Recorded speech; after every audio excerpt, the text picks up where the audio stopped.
Okay, Bismillahirrahmanirrahim. Rabbi shrah li sadri wa yassir li amri wahlul 'uqdatam min lisani yafqahu qawli. Assalamu alaikum little kids. This is Shehbaz Abdullah. Today we are going to discuss radioisotopes and uses of radioisotopes. Okay, first of all, we need to understand what is isotopes. All those elements having same atomic number but different atomic masses are called isotopes. Once again, all those elements having same atomic number but different atomic masses known as isotopes. There are so many isotopes like hydrogen isotopes, hydrogen 1 hydrogen 1 2, hydrogen 1 3, similarly carbon like 6 12, 6 3, 6 14.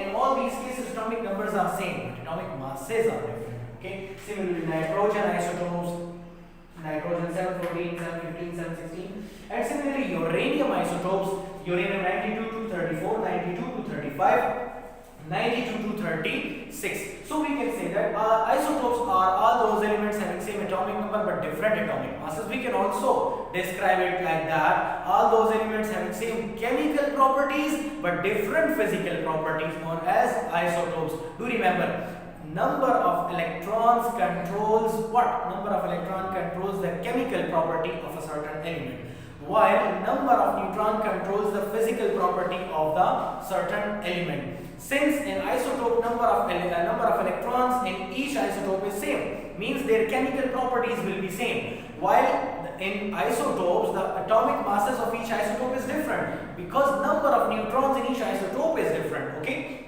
now we can also say that those elements having same chemical properties but different physical properties are known as isotopes, right? In other words, we can also say that having same number of electrons but different number of neutrons are also called as isotopes. Once again, third definition. All those elements having same atomic number but different atomic masses are known as isotopes.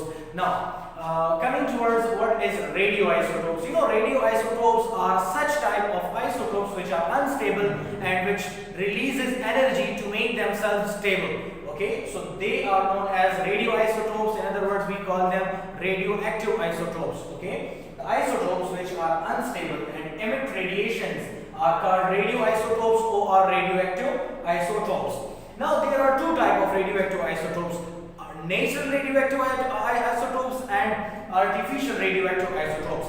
Natural radioactive isotopes are those isotopes whose atomic number is already greater than 82. Like uranium, polonium, thorium, radium, radon, all these are what? These are natural radioactive isotopes.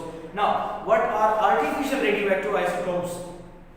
Artificial radioactive isotopes are such type of isotopes whose atomic number is not greater than 82, but we make them unstable by providing external sources, energy, heat, temperature, and different energy sources. We provide them and we make them unstable and we can form them in the labs, right? So they are known as what? Artificial radioactive isotopes. For example, carbon, nitrogen, sulfur, oxygen, and different. Okay, now radioisotopes have different uses in your daily life. It uses in almost different field. For example, radioisotopes are used in food preservation. You know, in food preservation, you must have seen that we eat different foods like summer foods in winter and winter foods in summer. So, what is the basic physics behind that? Basically, we fall gamma rays on them, we preserve them, right? And we fall gamma rays on them. The function of this gamma rays is just to kill the bacteria inside the food. Just to kill the bacteria inside the food. Okay, and due to this gamma use, falling of gamma rays on food, taste of the food may be changed, but do remember it is not dangerous. You cannot say that we are, like for example, if a person says that a food is preserved for a long period of time and it is fallen with gamma rays, so the food become dangerous, the fruit become dangerous, we cannot eat them. No, it's not the fact. Basically, when you fall gamma rays on a certain food, basically you are killing the bacteria inside the food. Okay, we are using a specific amount, okay, not increasing up to a certain level, right? We are using some standard amount. That standard amount of gamma rays are just used to kill the bacteria inside the food. Okay, and it's not dangerous then, right? Because after killing the bacteria, gamma rays are emitting, right? They do not stop over there. They do not reside inside that. So we cannot say that that food is dangerous or someone is eating poisonous food. No, it's not the fact. Okay. Then we have sterilizing. Sterilizing is that process, you know, in hospitals, some equipments that cannot be purified by heating or by boiling or something else. So what we do, we fall some gamma rays on that, some energy, high energy radiations on that, just to purify them, right? In hospitals, we just purify the different samples by using different radioactive rays, right? Okay, especially syringes and etc. Then coming towards agriculture sector, you know, in agriculture sector we mostly use, we understand the uptake of plant and growth of plant. We analyze the growth of plant by using some radioactive rays, for example carbon-14. If a plant is tagged with carbon-14, it will release beta radiations, and we, after certain calculations, we can measure by radioactivity of that plant, we can measure that how much uptake the plant has done, and uptake of the plant is determined, and fertilization, it is its growth can be increased and its growth measurement can be done, and different variety, by different aspects we can understand the plant and its growth and anything, right? Coming towards medical uses of radioactive isotopes. In medical uses of radioactive isotopes, you know, basically in medically radioisotopes are used in variety of ways. It is used to treat different problems like thyroid gland. It uses iodine, and you know, brain consumes quantities of glucose and so on. You know, by keeping all these things in mind, radio pharmacists can utilize those radiations and the treatment of different diseases by using radioactive isotopes, and different radioisotopes are used in the treatment of that. Then we have radiation therapy. In radiation therapy, radioactive isotopes and its rays are used just to kill a certain cancerous tumors and different things, right? Okay.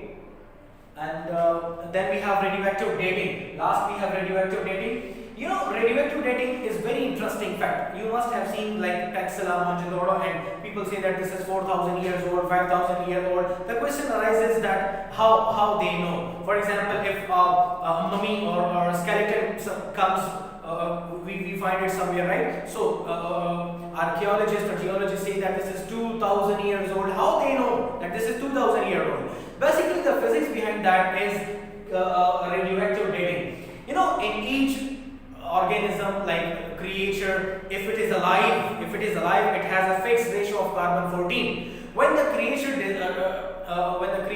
dies, after death, the ratio of carbon-14 in that creature starts decreasing. When we get a certain mummy or any, for example, dinosaur skeleton, so we can understand that how much old this mummy is, or this skeleton or dinosaur skeleton is, by the specific calculation of carbon-14 ratio inside that organism, right? So do remember one thing, there are two things. First is carbon-14, whose half-life is 5730 years.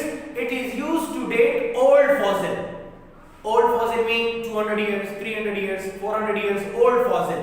For old fossils we use carbon-14 with half-life of 5730 years, but for very old fossils, for example dinosaur skeleton, we cannot use carbon-14, because in that creature there will be zero carbon-14, because carbon-14 ratio with the passage of time decreases and finally it will turn to zero. So carbon-14 cannot be used for finding the exact age of the dinosaur skeleton. For dinosaur skeleton, for finding exact age, we will use uranium-238. We will use uranium-238 with half-life 4.53 into 10 to the power 9 years, right? So do remember one thing, for old fossil, for example 100 years old, 200 years old, we can use carbon-14 with half-life 5730 years, but for very old fossil, we will use uranium-238 with half-life 4.53 into 10 to the power 9 years, okay? So this was all about today's lecture. We have discussed, let me summarize today's work. In today's lecture, we have discussed isotopes, radioisotopes, and its uses and different examples we have done. So reading of this topic is your home task. You will read it at home, right? So hope you have enjoyed the lecture. Thanks for watching. Allah Hafiz. Fi aman Allah.